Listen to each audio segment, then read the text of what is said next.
accusée de complicité de vol à main armée et placée sous mandat de dépôt le 17 novembre à la maison centrale de Conakry. Le cas de Diarra Baldé, jeune fille de 20 ans, aura provoqué l'indignation et l'émoi chez nombre d'internautes.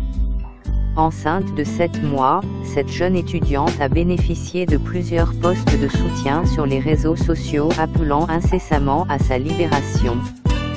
Dès lors, la rédaction de Dépêche IME a cherché à savoir pourquoi la justice refuse à Diarra Diallo la demande de mise en liberté provisoire. Pour répondre à cette question, nous avons pu joindre un responsable de l'administration pénitentiaire de la maison centrale de Conakry, qui nous affirme avoir agi personnellement auprès de la justice pour empêcher la liberté provisoire de Diarra.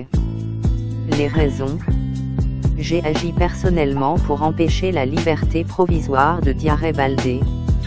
À son arrivée à la maison centrale, elle était en début de grossesse. Elle clamait son innocence et elle disait qu'elle a été victime de viol par son tuteur de qui elle se disait être enceinte. Donc, elle voulait coûte que coûte avorter cette grossesse qu'elle qualifiait d'incestueuse. Après plusieurs tentatives d'avortement, je lui ai placé une surveillance rapprochée. Mais elle disait toujours qu'elle va tuer l'enfant la même après l'accouchement. C'est pourquoi j'ai mené une démarche auprès de la justice pour empêcher la sortie de Diarra. Elle ne sera pas libérée jusqu'à ce qu'elle accouche et assure la protection de l'enfant, nous confie ce responsable du service carcéral sous l'anonymat. Pour le moment, elle se porte bien et elle suit régulièrement sa visite médicale chez un médecin gynécologue.